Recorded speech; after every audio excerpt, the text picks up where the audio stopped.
afternoon and welcome to CEC Gurukul lecture. In continuation with the series on sociology of kinship, we are going to understand the gender and Khasi family structure. Now, we try to understand that there is a kind of a universalization of gender subordination. So, despite the kinship structure being different, the gender relations are more or less similar. So, in North India, we have the patrilineal society where the women have access to the inheritance through the male line. They are the co-partneri, that is, they acquire property by birth. And in the South India and many parts of Northeast India, we see that there is a prevalence of a matrilineal kinship system where the line of descent and succession is through female. However, there is a matrilineal puzzle which says that women do not have access to the authority and power structure, and it kind of gets diverted to the male member, that is mother's brother and sister's son.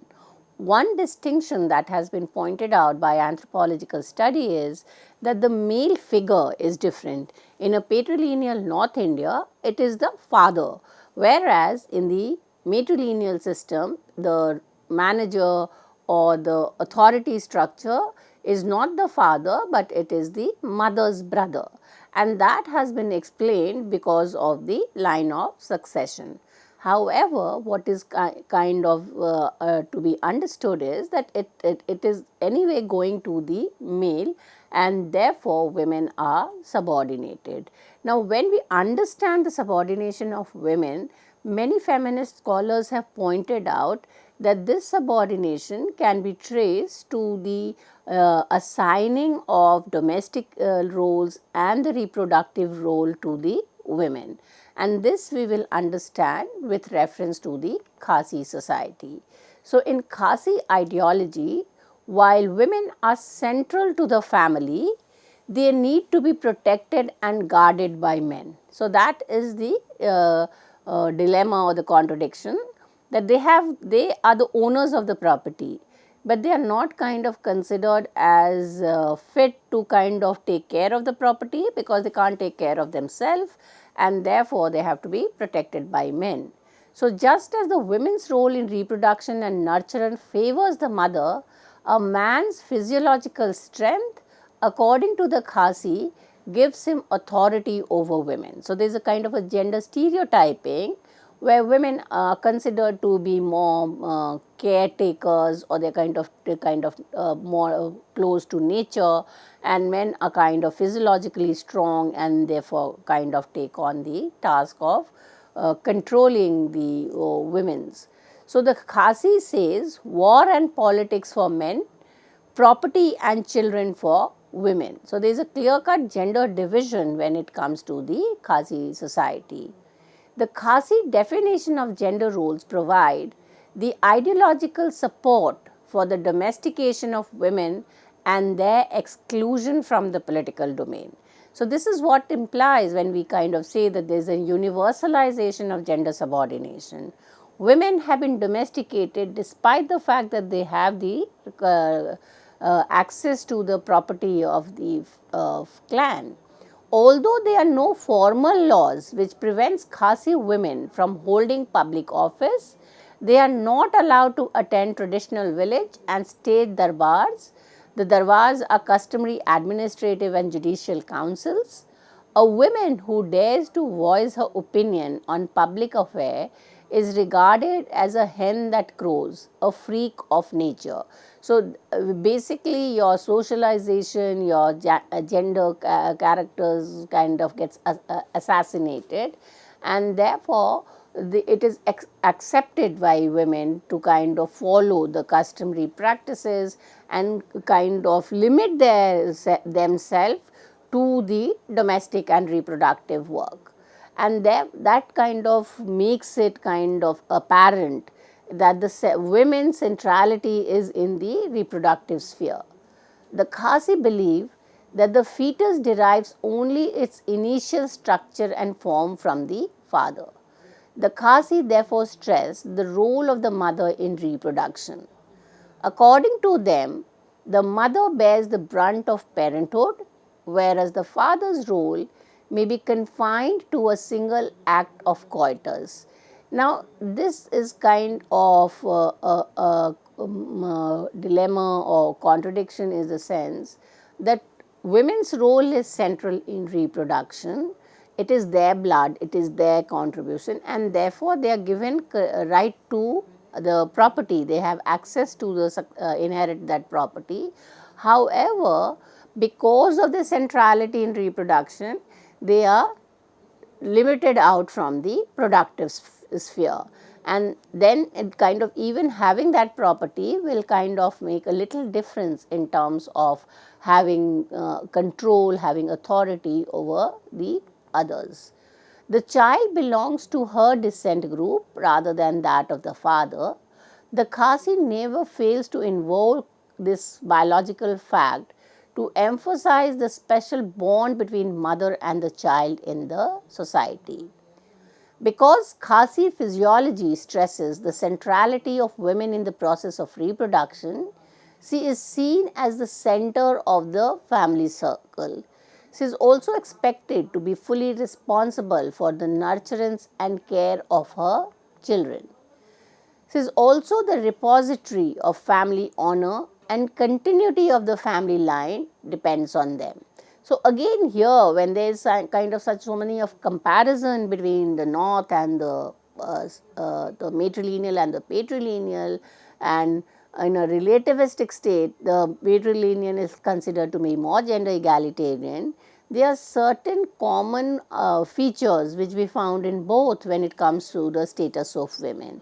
In both patrilineal and matrilineal society, women stands for honor. The women are supposed to be the custodian of the status and honor of the family and the community, and the onus on them is to kind of follow the normative path so that there is no kind of dishonor to the community. Here in Khasi society too, just as we find in North India matrilineal society, daughters are accepted to be chaste, obedient, polite and virtuous. They are also the custodians of the family. Men jealously guard their political prerogatives by defining politics as an arena for mature and physically fit person. Physical and mental immaturity render even men ineligible to participate in darbar. Immaturity is an attribute associated with children. Men subtly hint that women can be equated with children when they use the simile ka kinthai ka khimna, that is, they are kind of comparing women as childish, as kind of immature, and that is where they kind of say that they cannot, though they have been given the property, they are not mature enough to control it, and they are not mature enough to keep the property. Maybe because of the immaturity, someone would kind of make a fool of them and take off the property, and that is where the men comes in as protectors. The view of women and politics is even carried over to the realm of modern political institutions.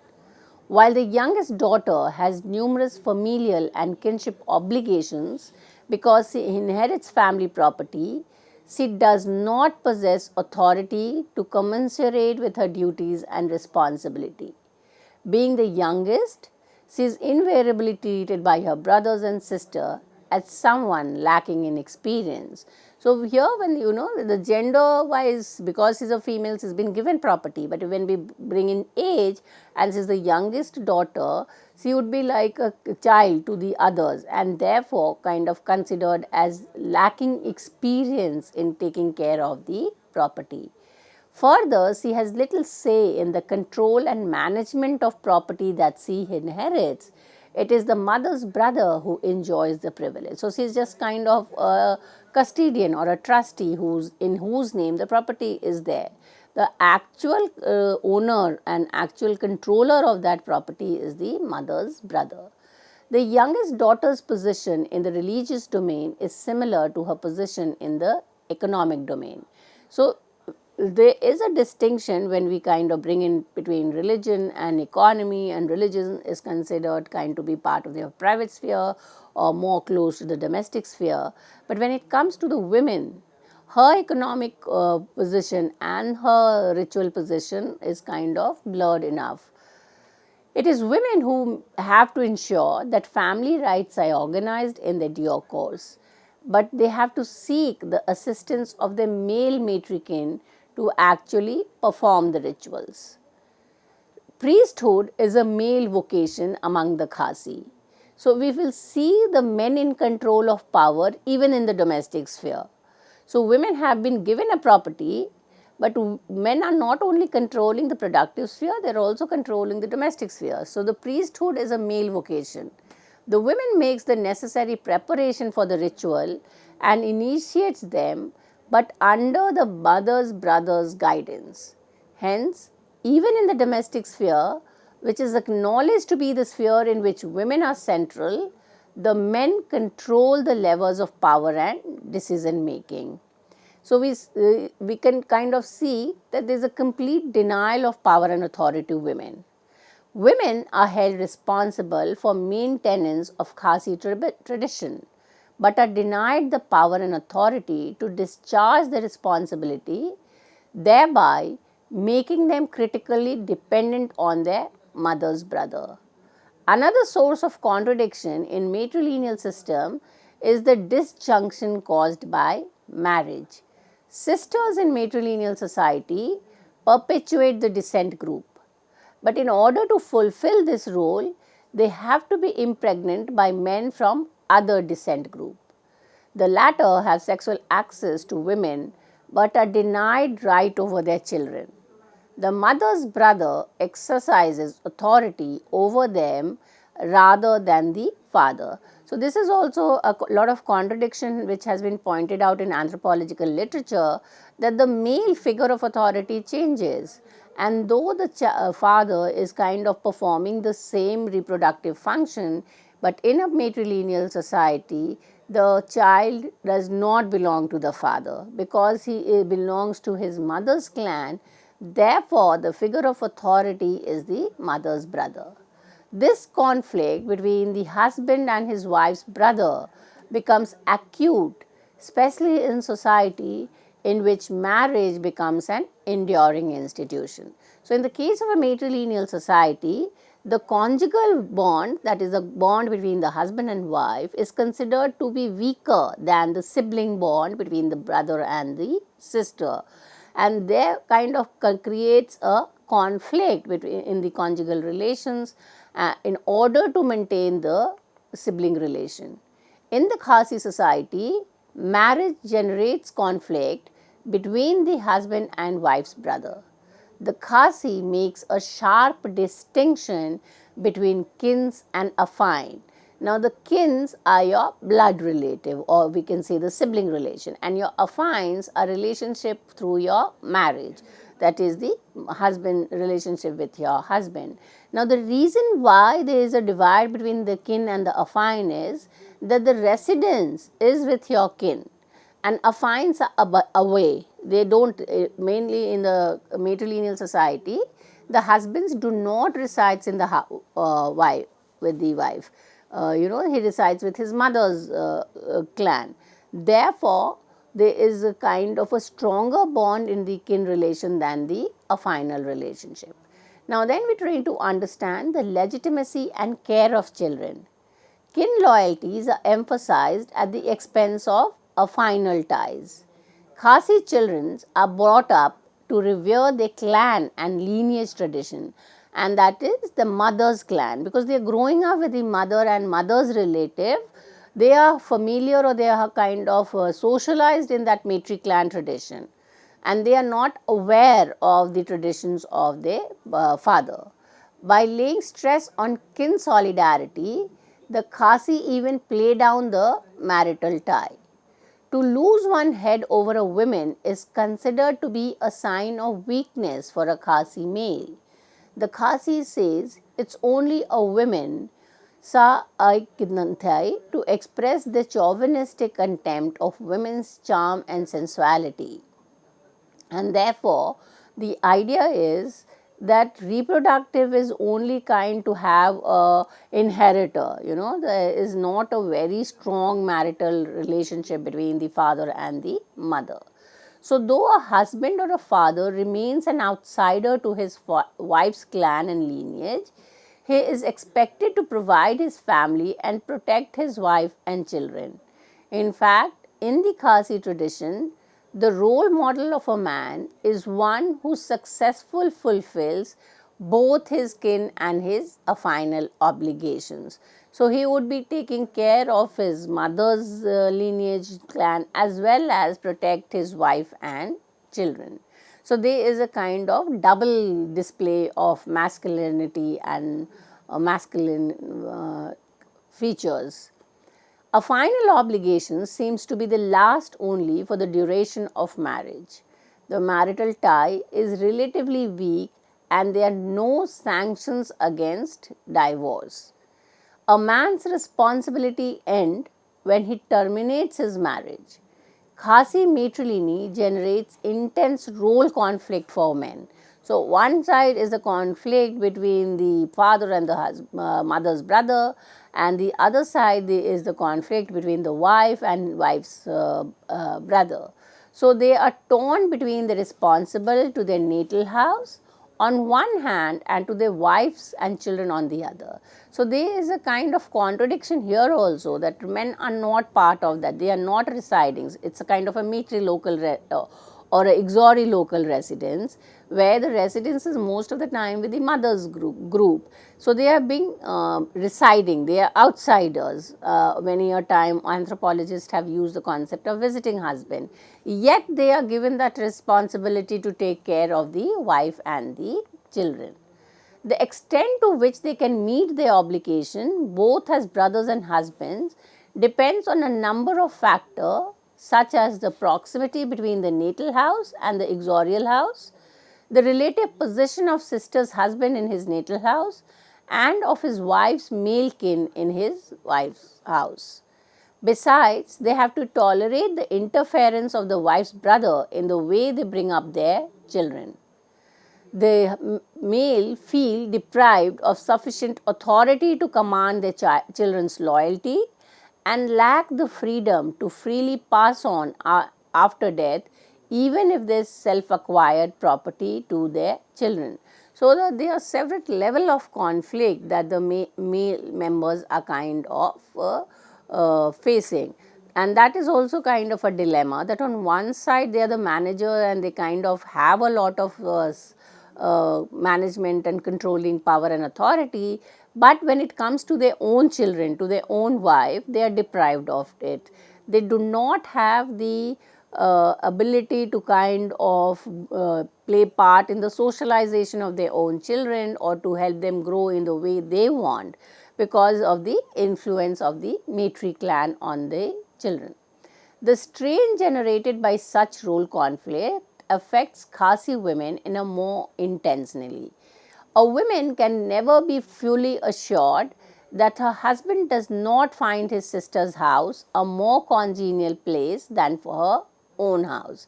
So, on one side we see that the men are facing conflict, on the other side we see that even the female are kind of caught up in this dilemma, and their conflict becomes kind of more intense. Similarly, a sister will be apprehensive about her brother's commitment to her welfare, because the wife with whom he lives can always entice him away from responsibility to his natal house. So, this conflict is basically between two, whether he is going to contribute or take care of the sister, or he is going to take care of the wife and children. This perhaps is one reason for the negative attributes attached to women's sexuality in Khasi society. The women are more adversely affected than men by the role conflict generated in the Khasi matrilineal system, and not only because of men wield power and women are deprived of it, but also because the system is more lenient to men when there is a transgression of rules. And here we kind of go very close to the patrilineal society. Though there are no kind of a conflict and women are given the responsibility of the domestic spheres most of the time into her in-laws house, there is a kind of norms of chastity and going by the rules. So, if there is a transgression or you don't follow the rules, the punishment is more for women, whether it's a patrilineal or a matrilineal society. So, if a woman neglects her obligations to her matrilineal society, she may even be deprived of her property. But if a brother fails to meet his obligation, she is expected to take over his duty. So, this kind of creates a lot of mental pressure to accept the control and authority of women, also going by the assumption that women are expected to do a kind of a fault, or they are expected to transgress, and therefore this rule that if women are found neglecting her obligation, then the property will be taken away from her. But if man fulfills to either fulfill his responsibility to the wife or to his sister, he as such is not punished or penalized. Rather, the mistake of his, it gets added on to the women, who is given a double burden of taking of over his duty as well. So, in an instance, say a man is not kind of taking the responsibility of child born out of the wedlock, then it is the woman who herself kind of starts doing, on the assumption or on the understanding that her husband would be more involved in taking care of his mother and sister. So, the burden on women in Khasi women, kind of they are working constantly. On one side, they are working in the domestic sphere, the rituals, the food, the taking care, trying to raise resources, because in addition to their own duty, they have to step in when the men fail to fulfill their obligations. The system that puts extra pressure on women to uphold their values and institution when men neglect their role. So, women only token authority. So, it is very clear from the understanding that the Khasi matrilineal system does not actually favor women, although certain aspect of the ideology and the inheritance rule may give a contrary impression. Women possesses only token authority in Khasi society. It is men who are the de facto power holders. Of course, the system is indeed weighted in favors of male matriarchy rather than the male patriarchy. So, what is the difference therefore between the patrilineal and matrilineal society is that in a matrilineal society, it is the male patriarchy who have access to property, who have power and who are dominant. Now, the patriarchy are all kind of male member tracing ascent from a man. Whereas, in a matrilineal society, it is not the dominance of women, rather it is the dominance of the matriarchy, that is men tracing descent through the female line, that is the mother's brothers and sister's son. Now, a lot of change has kind of taken place in the Khasi society, and the idea is that there have been a lot of changes because of the two sources. One is the adoption of Christianity in the northeast Khasi society, and the second is the influx of modernization, and both the Christianity and modernization has led to flexibility in the property devolution law or succession right. The social pressure to introduce and adopt the Succession Act can be grasped if the advent of Christianity and the forces of modernization in Khasi economy and society are taken into account.